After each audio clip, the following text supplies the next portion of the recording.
Hey everyone, so today we're gonna watch the Skulltaker's Gameplay Showcase, and yeah, let's just get into it. I'm already 5 minutes late. 3 minutes, okay, it's fine.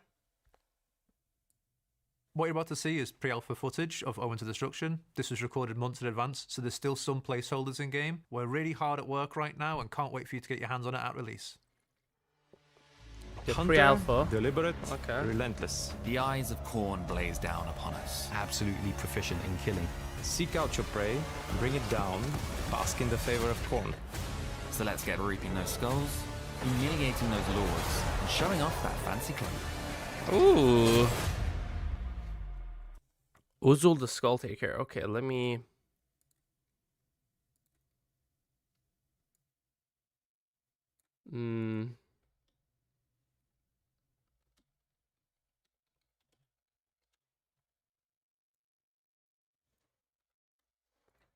Alright.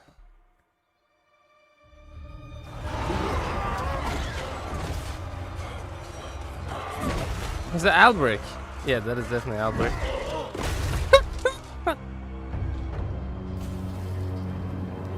Oh, damn. Oh my god, look at his Izu glorious Skulltaker. face.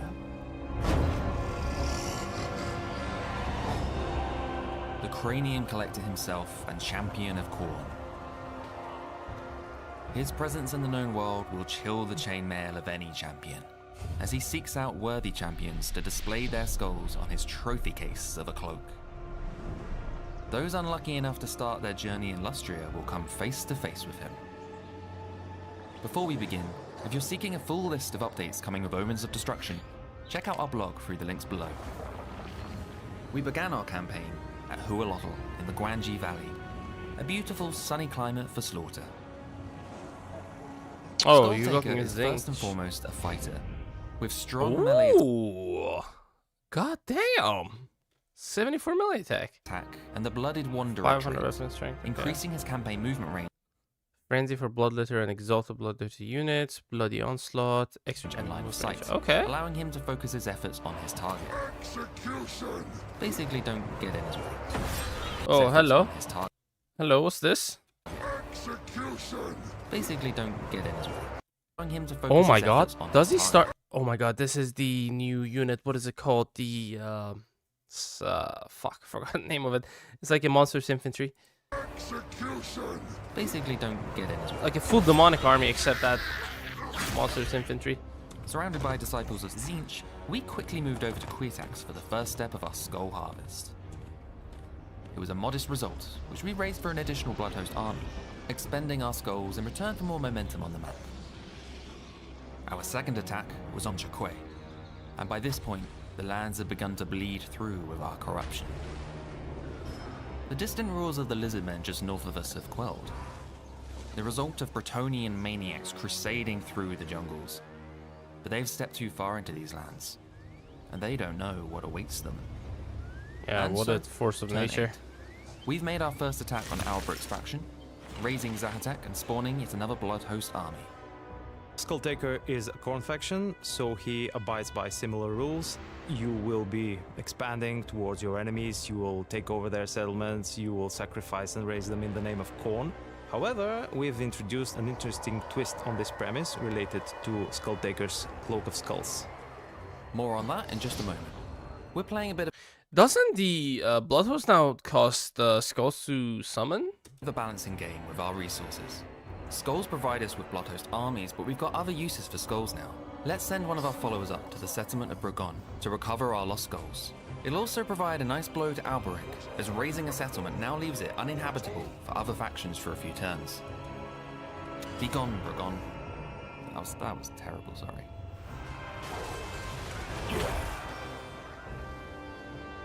Oh, hello. It's fine, I need the skulls. Alberic is our first Oh, even if you lose, you get skulls. Okay. encounter with a legendary lord. His reputation on the field means he is worth more to us than a generic lord. Defeating him will earn Skulltaker Battles won by this lord. Okay, so the amount of champion essence is going to increase.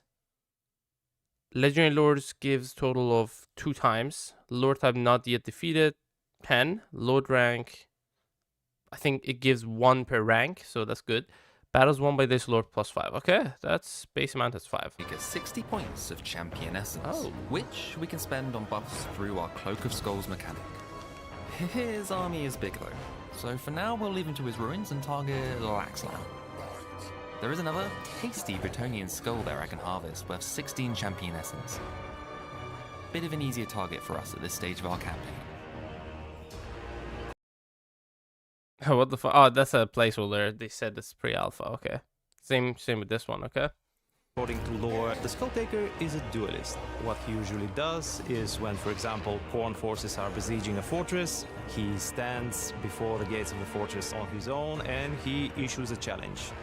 Sooner or later, someone marches out to face him and they lose. Always invariably. Someone marches out to face him and... Why would she come out to duel, bro? Is she stupid? She's a caster. they lose. She can't even kill other casters. Always, invariably. You will see that each of them carries a different amount of champion essence, which depends on their level of experience. Wow, Jesus Christ. 11, 25 Lord rank, base 10, 10 Lord not defeated yet, and 51 Legendary Lord. And on the victories that they Okay. fought. This is a resource that you will gain was once you Maximus. face them in battle and you defeat them. And you will use this champion essence to enhance the Okay, Blood God's Shackles, Cloak of Skulls, Blood God's Shackles, Faction Leader's Army, well, upgraded, okay, and upgraded Cloak of Skulls. skulls. On It doesn't show what it does. each of the skulls is giving you different bonuses. You can unlock Oh, Skulltaker gains 25% extra experience of defeating the lords, replenishing 10% campaign movement range after defeating a lord, faction leader's army, enabling the ability to travel to enemy lord. Okay, hello, Oxyadl's faction mechanic. Bonus versus infantry, faction leader, armor 9, melee defense 9, physical resistance 9%. bonuses, you can Faction further leader. upgrade them. So Khorne corruption plus 25 after defeating a lord. Okay, hello. this is actually a chief part of your gameplay loop. Be on the lookout for meaty enemy lords with a lot of champion Ah, Marcus has 50. essence. Attack them, gain their champion essence, become stronger. What's that, champion Oxy? essence, attack them, gain their Nah, that was champion like a essence, basic become stronger, lizard lord. Yeah, there's and seek nothing here. other prey for you to hunt down. Our Cloak of Skulls holds many abilities in its noggins. For example, Oh. Cloak of Skulls, 25 extra armor, immune to flanking, missile resistance. Alright, that's the cool. Cloak of Skulls ability increases our armor and missile resistance, as well as making us immune to flanking. My original Bloodhost armies are clinging on by their claws, but they make up for the lack of recruitment I've made. Let's burn them up in one final battle and replace them as we move up north. Oh, hello Empire. What's this? Another tasty skull worth 16 essence points. Well, that'll take us past our threshold for the next skull on the cloak. I don't think I could turn that down. Let's give chase.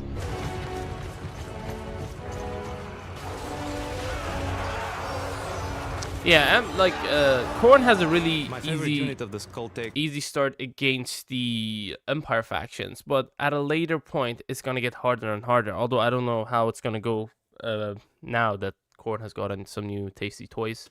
is the Blood Beasts of Khorne, huge brutish Whoa, blood! Look at ape-like this shit. monsters that are exceptionally good on the Frenzy. I don't know what that is. I think immunity to contact effect.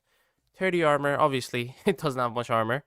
Leadership 74, 60 speed. It's alright. 47 melee attack, 32 melee defense, 135 weapon strength. charge. Holy shit. They've got armor piercing damage, they induce fear in their So more enemies, than half of the damage is armor piercing. and they Okay. have a particularly cool animation. Oh shit, they They're roll. particularly fun to use against goblins. Goblins, you say? I hear rumors of goblin armies up in the old world. Perhaps a good spot for some champion hunting. Perhaps even a Carl-Thartic trip. I'm sure he'd like to meet the official 100th legendary lord. That is decided, right? Skulltaker? 100th? No one's gonna question me. Damn, was that 100th? their chair background noise? Look. No one's gonna question me. What the fuck? Hey, Mas, how you doing, dude? So if you're watching the Skulltaker Gameplay Showcase, is one of the legendary lords for the upcoming DLC Omens of Destruction. Ooh, hello. Replenishing 10% campaign movement range, and then the level 3 gives 30% replenishment of campaign movement range. That is pretty juicy. Ooh, so each one of these, their bonus can get upgraded. Interesting. No name. Okay, this is just a placeholder. So basically they're a little bit different than Scarbrand, obviously. This is the Cloak of Skulls, which is kind of unique to Skulltaker, and he can get like different boons and bonuses by defeating like lords and legendary lords. He gets like champion essence, and then he can put it into these skulls, empower them, and you know, get really strong buffs and bonuses for himself and his army. Pretty cool. Hey Nico, how you doing, dude? Is making his way downtown. Let's move out the way and get some recruitment going for a welcome party. By the way, they have reworked Khorne, and now you need to use skulls in order to summon blood hosts. And also another thing, every time you raise a settlement, it's not gonna be able to, no one's gonna be able to colonize it for the next 3 turns. That's also a new thing. The corn gores in comparison to the pest. Oh, corn gores. Hello. By the way, guys, this is pre-alpha, so that's why you guys can see this, whatever this is. The gores and Zangors bring forward a more aggressive, hard-hitting role. They feature Right. Frenzy, the... Oh, what the fuck is this? Woodsman. I think that's missile resistance. Vanguard deployment, the Beastman thing. I think it's extra speed and charge bonus. 55 armor, goddamn. 62 leadership, speed 38. Ugh. 23 melee attack, 15 mil defense, 32 armor piercing, but anti-large as well, 30 charge. That's pretty cool. Yeah, I think with every single DLC that we have gotten some stuff for the Beastmen. Zinch got stuff for Beastmen. Well, 2 units for Beastmen. Nurgle got 1 Pestigores for Beastmen, and now these guys are getting Corn Gores. all the best benefits and qualities They're of the anti-large. Mark of Corn, and when they've taken enough damage, their ability will trigger, which will further enhance their melee prowess. Alberic's forces are Didn't show their melee, their ability. Fuck. skulking around our lands. He'll likely regrow in strength.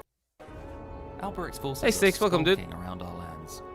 He'll likely regrow It in is. strength, but with a That's higher a pretty population good, of sculptors pretty good skulking. leadership. How much qualities was it? 62 leadership for like a. I don't think it's like a basic infantry. It's like a mid-tier infantry. I think the melee defense is atrocious, but yeah, I don't know. They do have armor piercing and anti-large, so maybe that's Corn. pretty good. And also Vanguard deployment.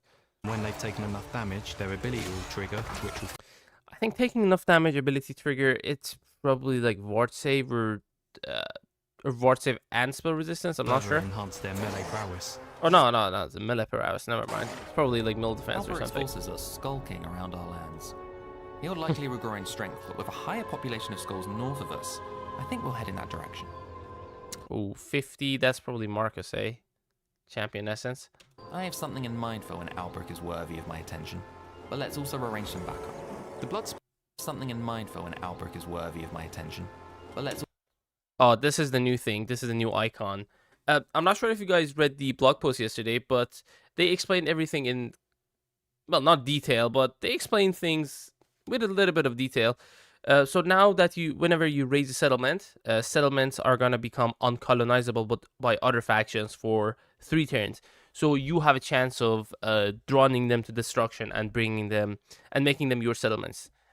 Basically, well, ruin dwelling with your faction mechanic, basically. Let's also arrange some backup. The blood speaker is Blood Speaker is the new generic lord, which I'm pretty excited to use. And as Styx has mentioned, I think 2 days ago, they're kind of like the Warrior Priest, I believe. Not exactly like them, but kind of probably have the same role, but are a lot more stronger in melee combat, I would the assume new so. lord that Okay, these are all placeholders. Fuck me. Stats. Oh my god, 60 armor. Oh yeah. So the lower part of their body is highly armored. The upper part of their body doesn't have any fucking armor. That's okay. 35 speed, 80 leadership, 40 melee attack, 55 modes. So this is like a defensive character, exactly like the Warrior Priest. 440 weapon strength, but it's not armor piercing. It does obviously have some armor piercing, but not fully armor piercing. Frenzy, charge bonus, and stuff like that. Are you excited to use the more regular armies now that the Blood Host will be free upkeep? I don't know whether you think that will be the outcome of the change either. So now you actually have to use skulls to summon Blood Hosts. I'm not sure. Because if I'm fighting enough battles, I'm gonna be accumulating a lot of skulls. So I would use that, leverage that to have more armies and not pay any upkeep for them. And, you know, maybe even have a positive income for once for core. That's no sacking and negative economy, like sacking, fighting, raising, and negative economy for Khorne, I think. Maybe I'm gonna make some more armies, because in the Blood Host you don't get most of the new units. Maybe you get some of the new units. I have no idea, but I'm not sure. Like, honestly, I'm so excited for Khorne. I'm not that excited for ogres and orcs right now, but I am so fucking hyped for Khorne. I don't know. I wasn't hyped for DLC that much. I'm gonna be honest. I was like, okay, DLC, new DLC, excited, you know, new toys to play with, but I wasn't that hyped for it. It's like 12 minutes, right? Yeah, 5 more minutes. But now I'm super hyped for it because they've kind of did an overhaul for Khorne. You know, not just for the DLC faction, but also for the basic faction that we have. Scarbrand, Exiles of Khorne, and also Arbol the Undefeated, which we're gonna get as an FLC. Plays Really a excited for supportive it. role for Khorne. He specialises in buffing units around him, and when mounted, he adds that mobility. Buffing units around him, exactly like Warrior Priest. Lot of units for Khorne. The hype is real. Oh my god, every single unit that they're receiving is good. I don't remember a faction that every single one of the units that they're receiving has some sort of use in that role. Maybe I'm like over exaggerating here, but holy fuck, I'm so excited for this. Oh god damn, look at the eye section of this horse. In order to boost our Chaos numbers horse. further, we're going to utilize Have you guys noticed that the Chaos horses are actually bigger than the normal horses? the Skull Throne. Oh, this is the new reworked Skull Throne. Okay. 5,000 skulls, 15,000, and 50,000 skulls to get to the higher tier. Okay, interesting. So we need 5,000 to get to the upper 3, and then 15,000 to get to these 2, and then 50,000 to get to the last one. 1,000, 2,000, 4,000. So it's gonna get doubled basically. A new mechanic for Khorne that lets us spend our harvested skulls on more campaign buffs. Tiers unlock with the more skulls you spend. Growth, control. I think I would assume that's faction wide. So, once more Incident replenishes faction leader's army. Oh, hell yes, dude. Sometimes you would want to fucking auto-resolve your way through some stuff, and this is awesome. Marcus is defeated, I I'll love probably it. reduce my spend on Instantly summons a blood host as your faction leader. I mean, goddamn, for 8,000. Unless it summons like a full stack of blood hosts, then that's worth it. You know, me, man, I've been watching you for over a year. I'm a Khorne man. Oh my god, I love Khorne. Well, I love Scarbrand, but now that Khorne has been receiving some new goodies, I'm even more excited to test them out. and begin building my way up Wait, this month is 31 days, right? I think, yeah. the throne. For now, I'll select Blood Ex Nihilo, Wait, what the fuck was that? Blood Hosts, and begin building my way up the throne. For now, I'll select The next blood host will have 2 additional units on creation. Okay, that's cool. So basically, the blood throne that you would just click on and get some extra stuff. I think it was 15% extra movement out of raiding settlements, 2 extra units for the blood host on creation, 15 or 25% additional income from post battle loot, and some Blood other Ex stuff. Nihilo, which spawns us 2 extra units for our new Blood Hosts. Blood may be for the Blood God, but today, the skulls are for our cloak.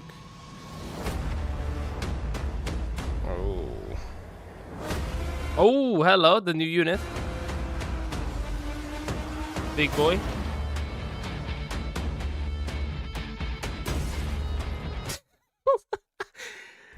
Even Marcus knows his one arrow shit. He doesn't even use it. He's using his sword, man.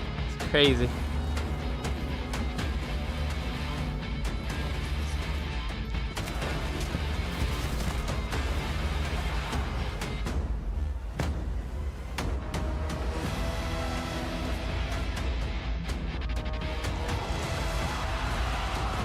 Man, showcase the fucking new units, bro.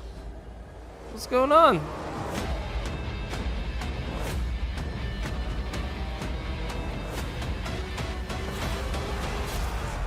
Wait, what happened to Yombo?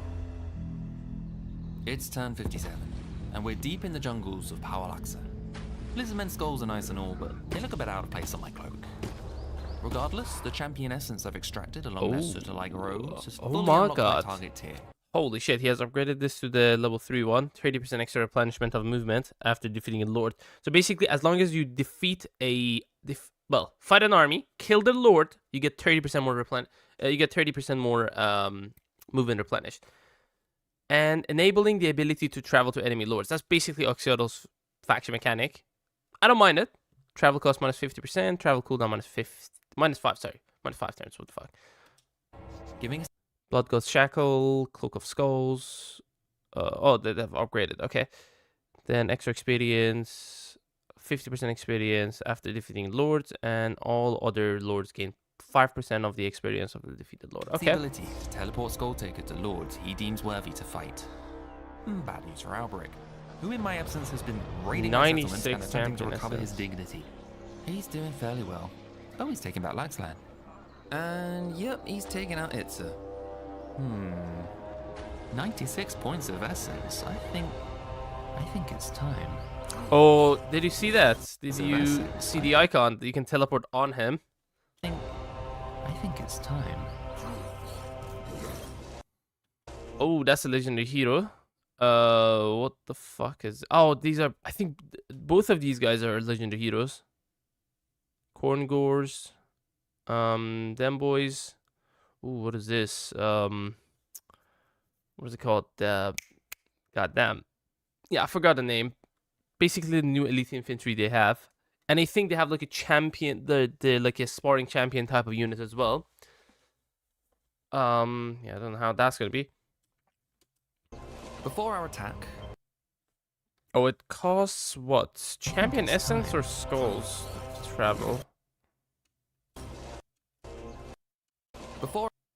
I think, yeah, that's champion's essence. Cooldown of 10 turns. So I think it basically has... It's not as overpowered as Oxy's travel system mechanic. Fair enough. And I think with 5 turn cooldown, it is at 10 turns. So it basically has 15 turns cooldown.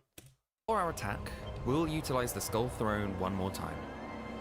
We've amassed a hefty pile of skulls and can replenish our army to its full health. Okay, that's nice.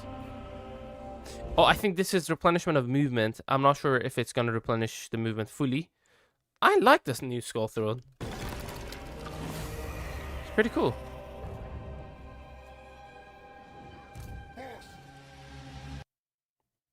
Who the fuck is this? Yeah, that's the new infantry, elite infantry.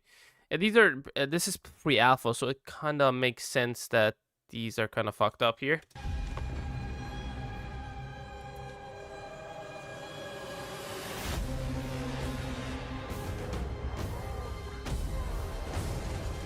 The fuck did that come from? Didn't have this unit in the army. Maybe they do. Maybe I'm blind. Yeah, they don't.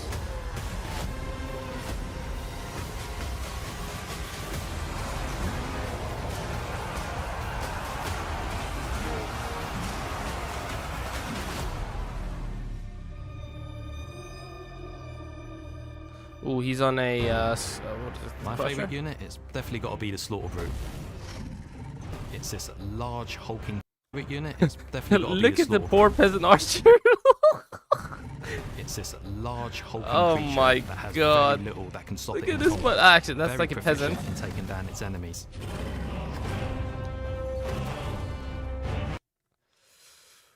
Oh, yo, 70 armor, 60 leadership, 66 speed, 65 melee attacks, 40 melee defense, 500 weapon strength, armor piercing, and anti-infantry charge bonus. Don't know what that is. Oh no, rampage. Oh, I think okay. I believe the rampage works with like this. If the lord that is leading the army is alive, they're not gonna rampage. But if the lord dies, then they're gonna get fucked up. So yeah, I don't know. I don't know what that is. Missile resistance, and that's probably spell resistance. Yeah, this guy's insane, not gonna lie. Skylar Grim can be summarized as... Oh, that's Skylar. It's all we can say. It's going to be the last thing you hear, and he's very good at it. Frenzy, 3 new abilities that I have no idea what they are. 50 armor, 100 leadership because he's unbreakable.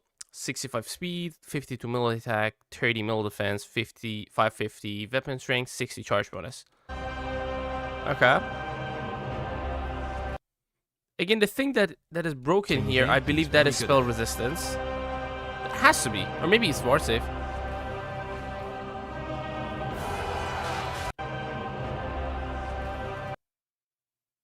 Oh, that was probably from a the fuck is that? Oh, that's a new lord. Okay. Where did I get that? Where did I get that? Get this unit. I think maybe it was like, I don't know, an additional army they had around. I don't know, maybe.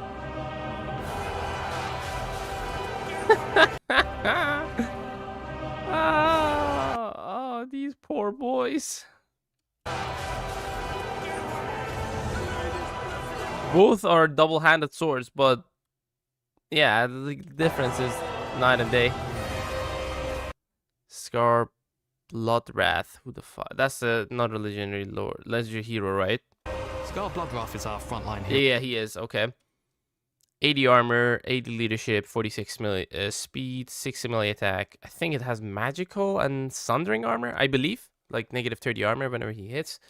45 melee defense, 460 weapon strength, armor piercing, and anti-infantry. 70 charge bonus.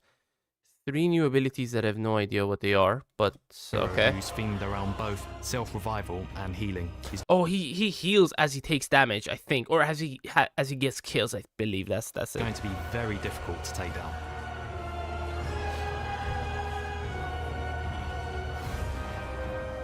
The Wrathmongers is a unit that I feel the players will get behind, and that's primarily because of their weapons, the Wrath Flails.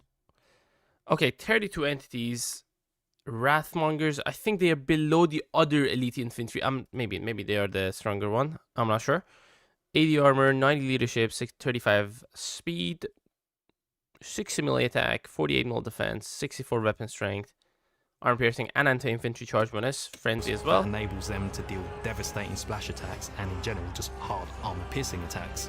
That is basically the dwarven unit, just in the corn variant. That's okay. I don't mind that. Oh, these are the sparring champion like units. 16 entities, eh? Gold Reapers are similar to the Chaos Warriors of Khorne. While they have less 60 armor, they are entities. in no way less effective in combat. They are absolutely devastating against 60 entities. infantry. So they don't actually have a sparring champion like unit. It's like more like the goddamn, the dwarven new unit that we've gotten that has 32 entities. The exact same thing. It does splash damage. All these new units, it makes no sense to have non-demon units anymore. Okay, on that, I will tell you why it is actually not the case. I will bring up the... Goddamn, what was it called? The blog post on why demon units are going to be more viable from the next update, because they're reworking it. Whilst being cost effective. I've been trying to get Outbreak all battle, but he keeps flying around. This. Oh god damn.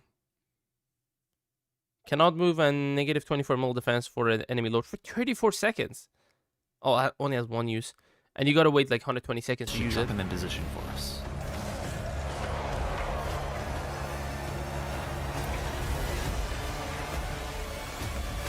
God damn, that's actually really epic. Alberic may have recovered from our initial meeting, but upon his triumphant return, he has only proved himself a more worthy opponent to the Skulltaker. With his glory finally in view, the Cloak of Skulls, will Skulltaker live up to his name?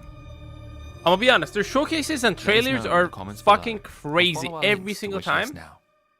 They how much? Oh, it says wish list. Okay. Cool. Okay, this is, I believe, the blog post. Yes, accept.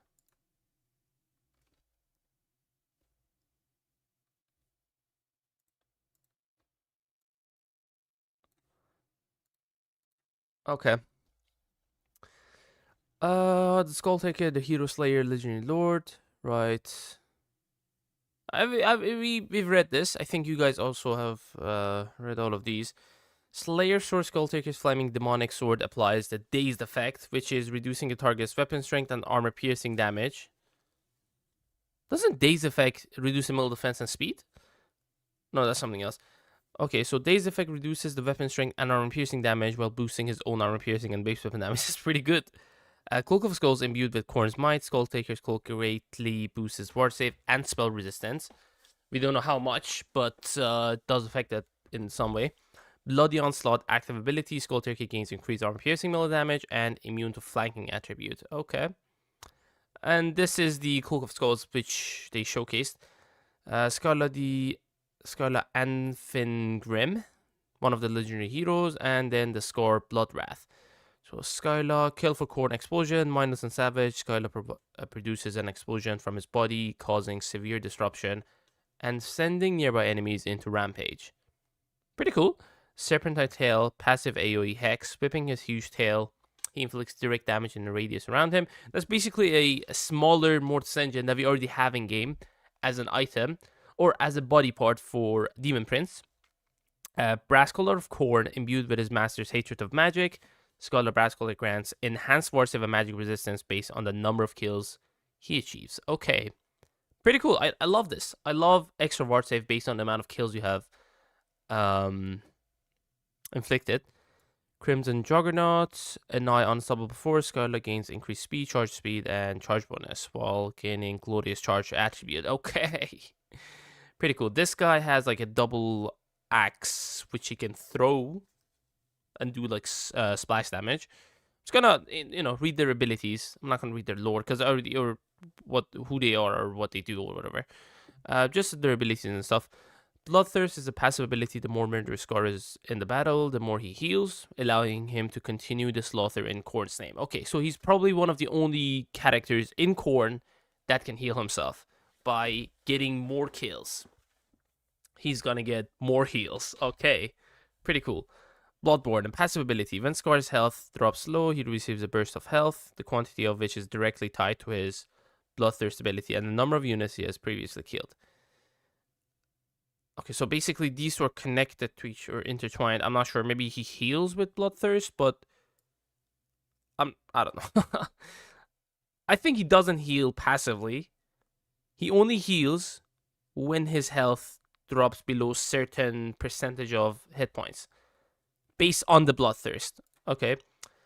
Scaramore's Butchers, passive ability, ever keen to strengthen his bloodthirsty herd by calling the weak. He provides nearby troops with a passive bonus that grants nearby friendlies increased weapon strength and armor sundering. Armor sundering, that is the negative 30 armor for enemies when they get hit. I think probably that's probably it. Inevitable Horror, active ability that you have to activate, it's not passive, reduces leadership and increases the fatigue of enemies around him, making them easier for Scar and his minions to finish off and break. I like that, that's cool.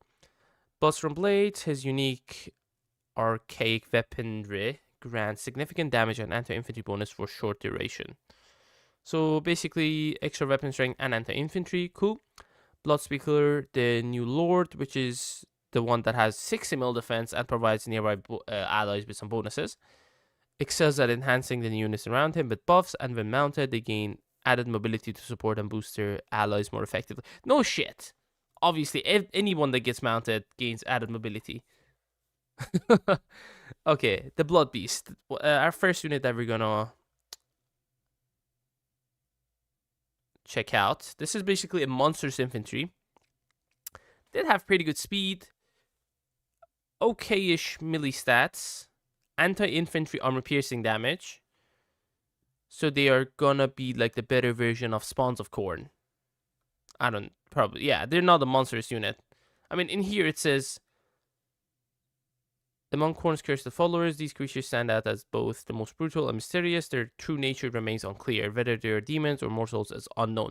Well, it is going to be known, because I don't think they were actually demonic units. They didn't have the demonic attribute, so they're not going to... Actually, they're unbreakable, so does it matter if a demonic... Do we have demonic units that are unbreakable? I'm not sure. Resembling massive ape-like monsters, they excel in powerful charges and deal devastating armor-piercing damage. Okay, their sheer size and ferocity grants them armor-piercing melee capabilities, while their monstrous presence instills fear in enemies. So that means he has armor-piercing... I'm not sure if he is anti-infantry as well. If he has any infantry, bonus versus infantry. He's armor-piercing, that also causes fear, I believe, based on this. I think in the DLC we saw it, in the showcase. Mark McCorn to gain all the benefits of his favor, further enhancing their destructive power on the battlefield. Okay, and the big boy of the faction, Slaughter Brute, which is like the Mutolith, Vortex Beast, and Nergal also has one. Actually, Nergal doesn't have a big one like this. Chaos Dwarves have one. Fuck, what was the name of that? I don't remember. I don't remember. Control these savage creatures with ordinary methods, often meet a grisly fate, as a Slaughter Brute will tear apart anyone who tries to break its will. Only through sorcery can it mine be enslaved. Bound to Chaos Champion. Okay. As a unit, the Slaughter Brute's immense size makes it deadly in melee combat. I believe it does have collision damage. I'm not quite sure about it, but I believe it does, but remains to be seen. While his presence on the battlefield induces terror in enemies. So this guy causes fear, he causes terror, which is one level better than that. Such a monstrous entity is unbreakable while in the presence of an alive lord, but should they fall in battle, it will rampage and can rout. So it's not a demon, it's a mortal unit, but it is unbreakable until until a lord is alive, because you can have multiple lords. I mean, maybe as long as you have a lord alive, he's not gonna break, I believe. I don't know. So, Corn Gores. A special ability activates, making them temporarily unbreakable. Interesting. Receive a variety of combat enhancements. Equipped with two-handed weapons. They excel at delivering armor-piercing melee attacks. And I think they have anti-large as well. Additionally, the Vanguard deployment allows them to be positioned outside of the usual deployment zone, giving them a tactical edge in battle. Wrathmongers. So they are the 32 entity units. These Chaos Warriors are fierce and skilled fighters, fueled by their devotion to Khorne. Their savage bloodlust makes them brutal in the battle, and they hold disdain for anyone they see as weaker. Even their own units, I believe. Probably that's not going to be reflected in the game. Their madness only deepens after surviving a night against demons. I mean, look at their fucking face, bro. It kind of reminds me of the orc race in World of Warcraft. The savage orcs that were corrupted by chaos. Yeah, I forgot the name of the character that gave them the blood that made these guys become like this in World of Warcraft, not in Warhammer, obviously. Equipped with a pair wrath flails, chained with hammerheads on the end, they deal devastating splash and armor-piercing damage. Infused with the demon power, their attacks are both powerful and unique, tearing through enemies with ease. Okay, sorry guys. My grandma is sick, so I gotta keep an eye out on her. She calls to me. I gotta go for a second, for like a minute or two. Okay, Skull Reapers are massive elite Chaos Warriors. There are 60 entities, clad in heavy half-plate Chaos armor. I believe they come with 60 armor. And gifted with mutations that amplifies their combat abilities. Each Skull Reaper is as powerful as a Chaos Champion. Only the Wrathmongers outrank them in strength and status. They're a cost-effective anti-infantry. So, armor-piercing and anti-infantry, pretty cool. Did they say they're armor-piercing? I don't know. Probably not. Similar to Chaos Warriors of Khorne, but with less armor and dual-wielding weapons. Okay. Skull Reapers, Wrathmongers, Blood Speakers, and Score Bloodwrath are units and characters that follow those most devoted to Khorne rather than undivided warriors of chaos. Therefore, Scarbrand, Skulltaker, Arbol, Valkia, and the Demon Prince, once fully aligned to Khorne, will have access to these 3 units. Again, these 4 characters will have access to... Yeah, 4 have access to Bloodspeaker, but the Demon Prince will not have access to any Mortal Lords. Fair enough. Archaon doesn't have access to these units yet, but this is something we want to address in a future update. That's great. Awesome.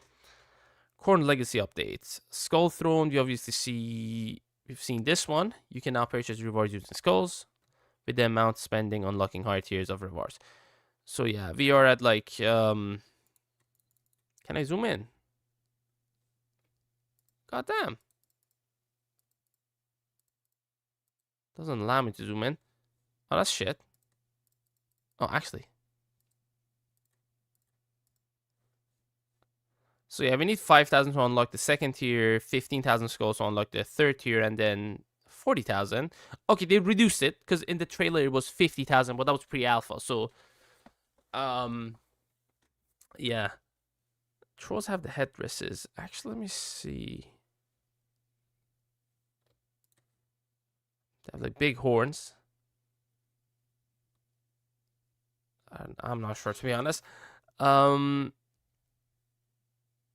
Single button into a dynamic feature offering varied benefits such as bonus to armies, growth, control, corruption stats, and more. Recognizing, so there is replenishing the army instantly, or one army or faction leader's army instantly with this one. This is gonna cost 4,000.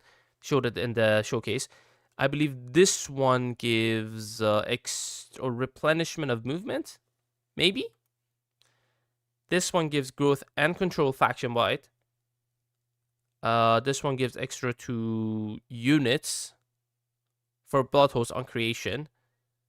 This one summons a Blood Host on faction leader's army. Interesting stuff. We're still adding for the final touches to this one, so please consider it. Okay, fully in work. Okay. They have also reworked the Unholy Manifestations. We don't have the 50% more movement anymore. Eternal War, now the base reward spawns an army to fight at source. It could be anyone's army. Upgraded reward spawns an army to fight at force, and campaign movement range after battle plus 25%.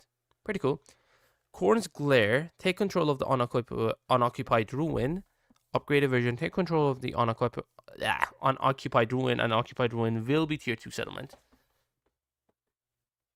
Alright, that's better than... So, the third Unholy Manifestation that we have right now is absolute crap in my opinion. Slaughter Incarnate, base reward, character experience gain plus 150% for 3 turns, but the upgraded version gives 300% experience for 3 turns again. Call to the battle, target settlement will be raised, upgraded reward, target settlement will be raised, and target settlement province will become fully Khorne corrupted. So Khorne corruption gives extra stats to the Khornish units. Economy, our goal was to improve the clarity of the current Khorne sacking and post-battle loot economy. Now only recruitment buildings, landmarks, and resource buildings generate passive income. Khorne's primary economic infrastructure focuses on increasing the global amount gained from sacking, looting, and post-battle loot. Lovely. They definitely lack this. They tried to implement this within the cults of Khorne, but who the fuck builds cults, to be honest? Army upkeep is now much easier to manage by increasing your bloodletting level or constructing upkeep reduction buildings. Okay, this is juicy. It has become simpler for the sack and loot economy to thrive even during turns of downtime between battles. These include blood hosts, which no longer incur upkeep costs. Additionally, recruitment costs have been reduced to better align with the value of the units. The recruitment cost of units is no longer set at twice their value, and now matches their base cost and battle cost. Oh, awesome, dude. Love this stuff. So they've basically done this so you recruit more armies and don't fully rely on blood host like most of the people do right now when playing Khorne. Okay, Bloodhost, we have found the current gameplay loop for Khorne felt too one-dimensional. That is 100% true. Primarily centered on spawning infinite Bloodhosts without rewarding players for developing their own forces. To address this, the Bloodhost now requires skulls to spawn when raising settlements. That's cool. That's good in my books. That's completely fine. And they no longer incur upkeep, because the upkeep, although the upkeep is already 50% lower, and then you get additional upkeep reduction up to 20% less if you increase your bloodletting. But like 70% upkeep reduction, armies spawn for free, but now they cost skulls, so you cannot have unlimited amount of these. I guess it's a double-edged sword. Encourage the player to focus on recruiting a wider variety of forces beyond this Bloodhost. I like that. I don't mind this, to be honest. Bloodletting is currently essential to every aspect of Khorne's faction, which we felt was not very intuitive. Pose significant risk, as a loss of momentum could disrupt your entire empire. In order to mitigate this, bloodletting rewards are now specifically tied to the forces they're attached to. Oh my god, are you telling me it's not going to give extra growth anymore? Fuck off. Allowing for more targeted benefits, the effects focuses on maintaining momentum by providing bonuses for casualty replenishment, upkeep. Motherfucker, upkeep is free. Okay, that probably means for the armies that are not bloodhosts. Recruitment. Additionally, we have adjusted the threshold for bloodletting to make it easier to build momentum with new forces. Okay, that's good. That's definitely good. Like that. Pretty cool. Buildings. While adjusting the economy of Khorne, we made several changes to the effects of standard buildings, recruitment, and resources. Now, new infrastructure buildings effects have been introduced with the recruitment of demonic or mortal units, not tied to the type of the settlement. Okay, that's cool. That's good. It was kind of weird that you could get mortal units from like a demonic major capital. So mortal recruitment chains can only be built in settlements with mortal settlement chain, while demonic units are restricted to demonic settlements. Okay, also all the resources now feature a unique set of effects. Amazing. This is one of the worst things that every demonic faction has, except Slaanesh, I think, because Slaanesh can trade. So they did this for Nurgle. I'm not sure if they did it for Tzeentch. I don't think they did it for Tzeentch. They didn't rework the resources with Tzeentch. Or maybe they did. Maybe I just don't remember. So every resource now features a unique set of effects. Excited to see what that's going to provide. Hopefully some like faction-wide bonuses. Well, for some of the resources, not all of them. Moving in from the previous standard of same skulls and income effect. Okay, amazing. Not gonna miss that. Demonic reforging. We recognize that demonic units were not aligning with their lore-inspired resilience, often making mortal units the preferred choice. That's damn straight. Honestly, I don't recruit demonic units unless I have them in the Bloodhost. Oh, obviously, we only have demonic units in the Bloodhost. To address this, we have introduced a new feature for all demonic factions, which is Khorne, Nurgle, Tzeentch, Slaanesh, and Demon Prince. And also, I think Warriors of Chaos that have the demonic units for Warriors of Chaos. I'm not sure about the Chaos Dwarf and their two demonic units. Demonic reforging. Now all the demon units have a chance to be reforged after dying in battle, as they can never be truly killed outside of Realms of Chaos. Oh, that's pretty good. By default, the chance of demons to return after the battle is quite low. However, this probability is influenced by various factors, such as technology, skills, and most importantly, the corruption level of the province where the battle has occurred. These factors will also affect the amount of health a demon unit returns after one battle. I love this. I fucking love this, especially after you auto-resolve battles. I think this could be really, really useful. And they've also reworked the text tree. Okay, divided it into pillars and armaments? Armory. Is it armory? Armaments. Okay.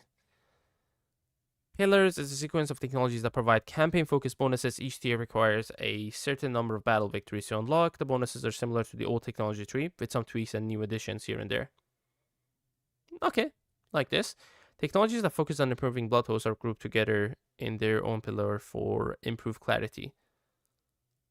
Awesome. Do you need to like get this to get to the lower ones, or get the lower ones here to get to the upper ones?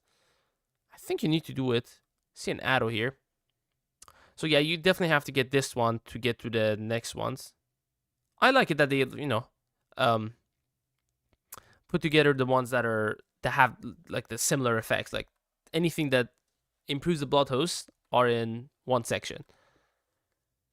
Okay, technologies for the armory. Technologies that provide battle focus bonuses. Each group provides bonuses to a specific type of units, and most effects are new. Great.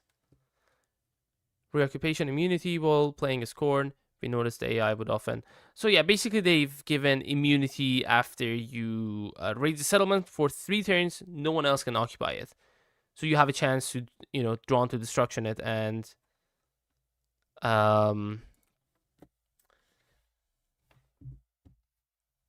colonize it with your faction mechanic. Alright guys, let's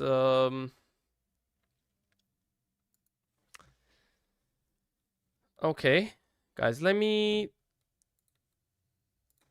bring you guys to the next stream, which I'm gonna play some Khorne. Again, for like a couple of hours, not for too long.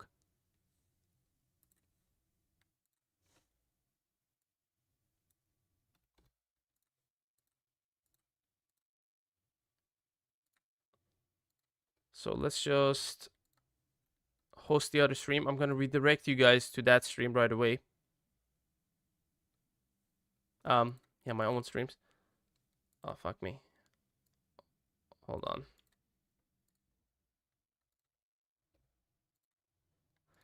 Alright guys, see you in a minute. I will start Warhammer 3 so we can play some Scarbrand. Alright, see you guys. Bye-bye.